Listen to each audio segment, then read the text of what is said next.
تم شاید نہیں جانتے ابن داود، یہودی کا دماغ سازش کے سوا اور کچھ سوچ ہی نہیں سکتا۔ یہ ایسے پر اثر الفاظ اور انداز سے لوگوں کو اکساتے اور مشتعل کرتے ہیں کہ ہر کوئی یہودی کی بات کو اپنے دل کی آواز سمجھنے لگتا ہے۔ انہوں نے قبیلہ قریش اور دوسرے قبیلوں کے سامنے اپنی مثال پیش کی کہ یہودی پشت در پشت مدینہ میں رہتے چلے آ رہے ہیں۔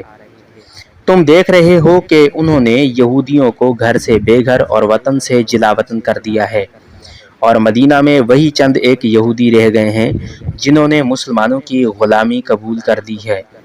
ہاں ابن کعب، ابن داؤد نے معصومیت کے لہجے میں کہا، میں یہودیوں کی سختی ذہنیت اور اسلام دشمنی کے متعلق جانتا ہوں، لیکن اتنا نہیں جانتا جتنا تم جانتے ہو۔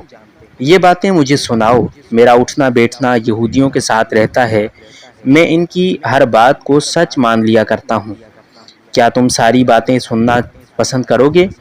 حبیب ابن کعب نے پوچھا۔ اکتا تو نہیں جاؤ گے؟ نہیں ابن کعب، ابن داؤد نے کہا، میں یہ باتیں سننا چاہتا ہوں۔ ان سے زیادہ تو مجھے یہ باتیں سننے کا شوق ہے، بنت یامین نے کہا۔ میں جب اسلام کے کسی دشمن کی بات سنتی ہوں تو میرے جسم میں آگ لگ جاتی ہے، میں کہتی ہوں اسے ابھی قتل کر دوں۔ یہودیوں سے مجھے اس لیے نفرت ہے۔ تم دونوں سننا چاہو یا نہ سننا چاہو، حبیب ابن کعب نے کہا، میرا دل آج ایسا بھر آیا ہے کہ یہی باتیں کرتے رہنے کو جی چاہتا ہے۔ یہ باتیں کوئی پرانی تو نہیں؟ رسول اللہ صلی اللہ علیہ وسلم کے وصال کو ابھی 2 سال اور کچھ ہی مہینے گزرے ہیں، لیکن حضرت صلی اللہ علیہ وسلم مجھے اپنی آنکھوں کے سامنے گھومتے پھرتے، میدان جنگ میں گرجتے گرجتے برستے، مجاہدین کی قیادت کرتے، سالاروں کو ہدایات دیتے نظر آ رہے ہیں۔ میں نبی آخر زمان صلی اللہ علیہ وسلم کی قیادت میں جنگ خندق میں شامل ہوا تھا۔ تم مدینہ سے دور کے رہنے والے ہو، تم نے شاید سنا ہوگا کہ اہل قریش نے 10,000 کا لشکر اکٹھا کر کے مدینہ پر چڑھائی کر دی تھی۔ یہ 5ویں ہجری کا واقعہ ہے، کل ہی کی تو بات ہے، ابھی 6-7 سال گزرے ہوں گے۔ مجھے یاد ہے، ابن داؤد نے کہا، یہ خبر کچھ عرصے بعد میرے گاؤں تک پہنچ چکی تھی۔ اہل قریش ناکام لوٹ گئے تھے۔ ناکام اس لیے لوٹ گئے تھے کہ رسول اللہ صلی اللہ علیہ وسلم کے حکم سے مدینہ کے ارد گرد خندق کھودی گئی تھی۔ حبیب ابن کعب نے کہا، یہ ماہ شوال 5 ہجری 628 عیسوی کا واقعہ ہے۔ میں تمہیں سنا رہا تھا کہ یہودی مدینہ سے نکالے گئے تو انہوں نے قبیلہ قریش اور دوسرے قبیلوں کو بھی مسلمانوں کے خلاف ایسا مشتعل کیا کہ ابو سفیان 10,000 آدمیوں کا لشکر لے کر مدینہ پر چڑھ دوڑا۔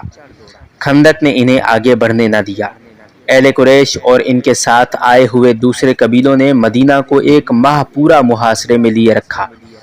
انہوں نے خندق عبور کرنے کی کوشش کی لیکن نہ کر سکے۔ رسول اللہ صلی اللہ علیہ وسلم نے حکم دیا تھا کہ رات کو خندق کے ساتھ ساتھ پہرا دیا جائے۔ صرف ایک طرف سے تھوڑے سے حصے میں خندق نہیں تھی، میں اسی کی طرف تھا۔ دشمن نے ادھر سے آگے بڑھنے کی کوشش کی تھی اور لڑائی بھی ہوئی تھی، میں اس لڑائی میں شامل تھا۔ تم نے عرب کے ایک مشہور بہادر عمرو بن عبد ود کا نام سنا ہوگا۔ وہ عمرو بن عبد ود جس کے متعلق مشہور تھا کہ اس کی طاقت 500 گھوڑ سواروں کے برابر ہے۔ ہاں ابن داؤد، حبیب ابن کعب نے کہا، وہ واقعی بہت بہادر تھا۔ وہ اسی معرکے میں حضرت علی رضی اللہ عنہ کے ہاتھوں مارا گیا تھا۔ اس نے دعویٰ کیا تھا کہ وہ اسلام کو مدینہ ہی کے اندر ختم کر دے گا، لیکن خود ختم ہو گیا۔ جی میں آتی ہے کہ اس وقت کی ایک ایک بات سناؤں، لیکن میں تمہیں یہودیوں کی فریب کاریاں سنانا چاہتا ہوں۔